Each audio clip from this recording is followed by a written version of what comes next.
So hello everyone, welcome to our YouTube channel project my online. Hope so आप सब लोग बहुत अच्छे होंगे। We are here today with a new poem of class 9th, The Lake Isle of Innisfree.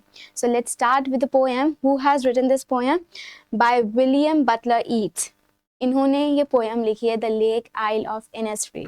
So basically what does isle mean? Isle is a piece of land, like island, okay, and Innisfree is an island, so we have to read about that.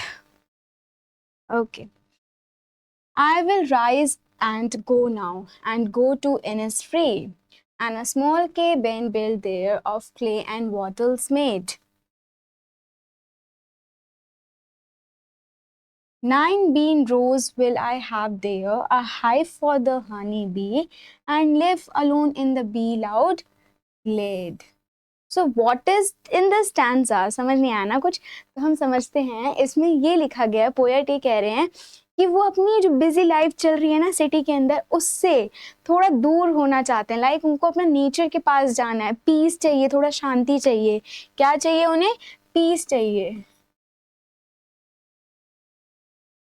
मैं उठूंगा सुबह और मैं Innisfree जाने का उसको मन होता है, तो इनिसफ्री जाऊंगा और वहाँ पे एक छोटा सा घर मैं अपना बनाऊंगा. किससे बनाऊंगा? मिट्टी होती है, क्ले होता है, मड, उससे बनाऊंगा. प्लस आपने वैटल्स का मतलब क्या है? यहाँ पे जो पेड़ की टहनियाँ होती है ना, तना होता है, उससे उसको मोड़ कर अच्छे से घर मैं बनाऊंगा. लाइक समथिंग लाइक हेयर, ऐसा है ना. प्लीज ड्राइंग पे मत जाना, बहुत बेकार है. But something like this he wants to make. और अपने घर के जस्ट सामने वो क्या कह रहा है कि अगर वो वहाँ रहना चाह रहा है तो उसे कुछ ना कुछ खाने के लिए चाहिए होगा. तो वो कह रहा है कि मैं वहाँ पे अपना एक गार्डन बनाऊंगा जिसमें 9 रोज होंगी. क्या होंगी? 9 रोज. Like this, 1 2 3 4 5 6 7 8 9.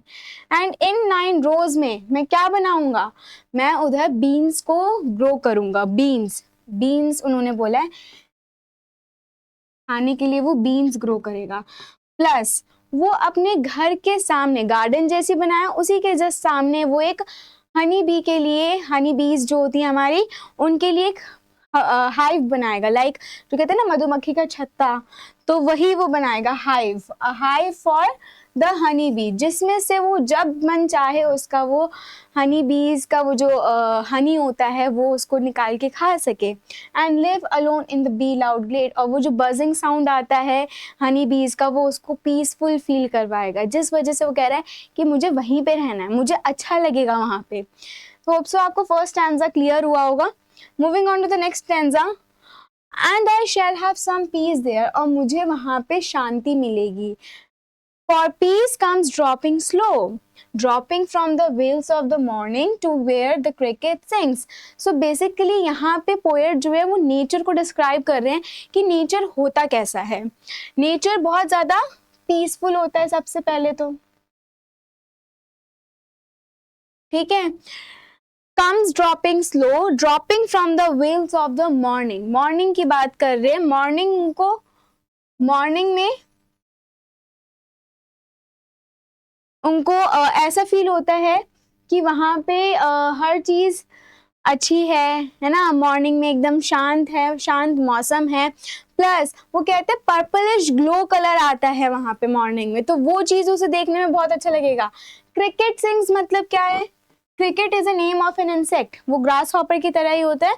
क्रिकेट एक नाम है इंसेक्ट का, जो कह रहा है कि वो अगर वो साउंड करेगा, उसकी जो चोपिंग साउंड है उससे बहुत उसे अच्छा लगेगा. There midnight all a glimmer. Midnight यानी रात के टाइम पे क्या होगा? सारा का सारा जो आसमान होगा वो ट्विंकलिंग स्टार से गूंजेगा, ग्लिमर करेगा, शाइन करेगा. Glimmer mean shining. And Noon a purple glow, और नून के टाइम पे यानी आफ्टरनून के टाइम पे पर्पलिश ग्लो रहेगा वहाँ पे.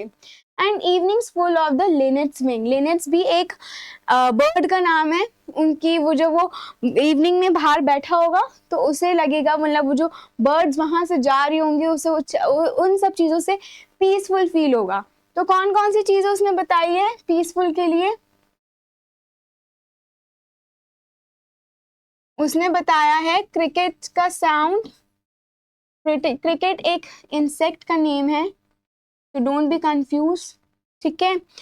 Glimmer, midnight all a glimmer, it means twinkling stars, okay.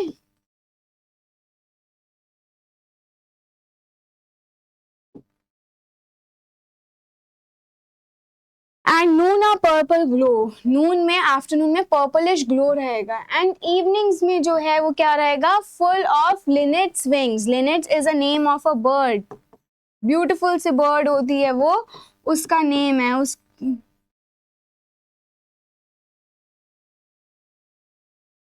Okay. तो ये हमारा पोयम था।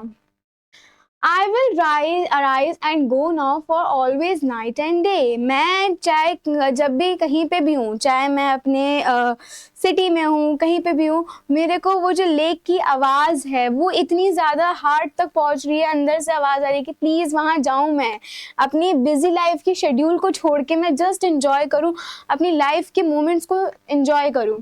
I hear the lake water lapping with low sounds by the shore। वो जो शोर होता है हमारा, है ना, be suppose this is a lake and this is the land, यहाँ से वो वापस जा रहा है ना, तो वो चीज़ उसे बहुत अच्छी लग रही है, वो लग रहा है कि वो आवाज़ उसके कानों में गूंज रही है। While I stand on the roadway, चाहे मैं रोड पे खड़ा हूँ, चाहे मैं पेवमेंट्स में खड़ा हूँ, चाहे मैं कहीं पे भी खड़ा हूँ, मेरे मन में इनिस्फ्री जाने की जो इच्छा है वो जाग चुकी है, तो मुझे वहाँ जाना है, मुझे इंजॉय करनी है अपनी लाइफ को, जो मेरा बिजी शेड्यूल चल रहा है उसको छोड़ के just I have to explore the world, I have to explore the Innisfree island, okay. So what is the main theme of the poem? आपको होप सो पोएम क्लियर हुई होगी, तो बट थीम क्या है इस पोएम का? The main theme of the poem, the lake isle of Innisfree, Innisfree, not Innisfree, it's Innisfree, the lake isle of Innisfree. Isle, isle का मतलब क्या बताया था मैंने आपको? Isle, this word it means island, okay, Innisfree, and ये सच में एक आइलैंड है, okay. It is a desire of peace, peace, simplicity and escape from the chaotic noisy modern world. हमारा जो नॉइजी वर्ल्ड चल रहा है, हमारी लाइफ में बहुत सी प्रॉब्लम्स होती है ना, डेली लाइफ में हमारा होता है सुबह उठो, ऑफिस जाओ, ऑफिस से आओ, फिर घर पे बैठो, काम करो, फिर ऑफिस जाओ, यही होता है।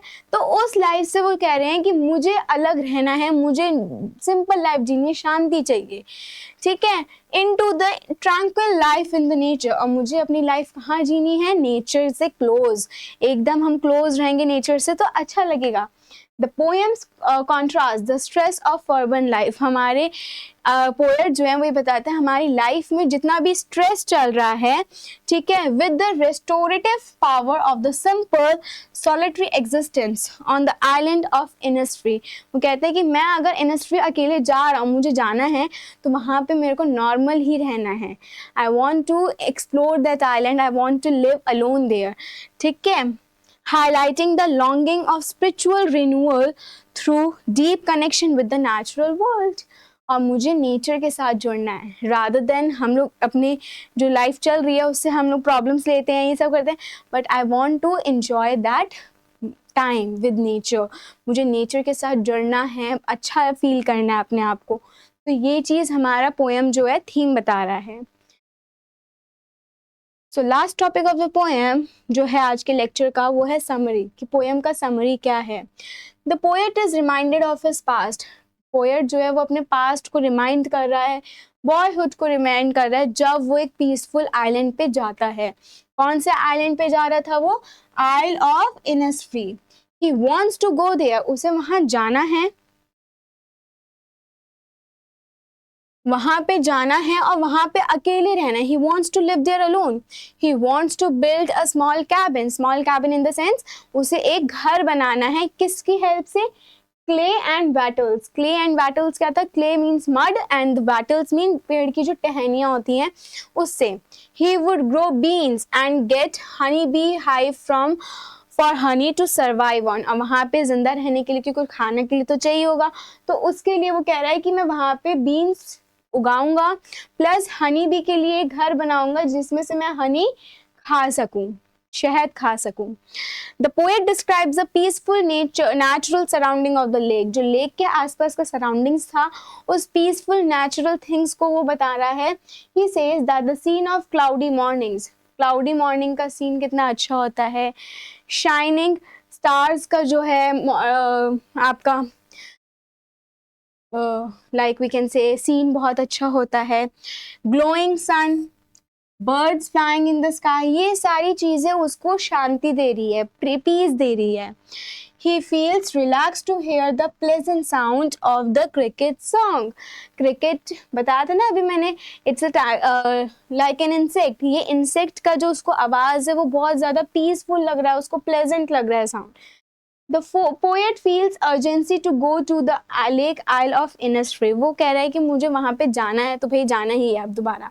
In the depth of his heart, उसके हार्ट के एकदम डीप हार्ट में उसे क्या फील हो रहा है? He can hear the sound. वो किस चीज़ का साउंड सुन सकता है? लेक वाटर्स का, जो बार बार शोर से लाप होके वापस जा रहा है, ठीक है, हिटिंग द शोर।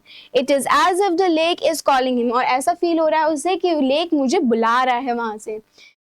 He hears the sound everywhere, either on the crowded roads, चाहे वो crowded road पे खड़ा हो तब भी उसे वो चीज़ आवाज़ जो है सुनाई दे रही है लेक की। पेवमेंट्स में खड़ा है तब भी उसे आवाज़ सुनाई दे रही है जहाँ पे वो रहता है सिटी में। This indicates that he wants to escape from the artificial life of the city. हमारी जो आर्टिफिशियल लाइफ, डेली की लाइफ हो गई है, उससे उसे क्या कह रहा है कि वो लाइफ से उसको हट के नेचुरल सराउंडिंग्स के पास जाना है, हटना है, ताकि मैं पीसफुल सराउंडिंग्स के पास जाके अपने नेचर की इंजॉय कर सकूँ, एक्सप्लोर कर सकूँ, शांति मिल सके। तो यही चीज़ इस पोएम में छोटा सा मैसेज यही था कि हमारे को कभी ना कभी टाइम निकाल के we can explore some things जहाँ पे नेचर से जुड़ा हुआ हर चीज़ हो, ताकि वो हमारे को शांति मिल दे सके। ठीक है, this is for the today's lecture. Thank you so much and please do subscribe our channel.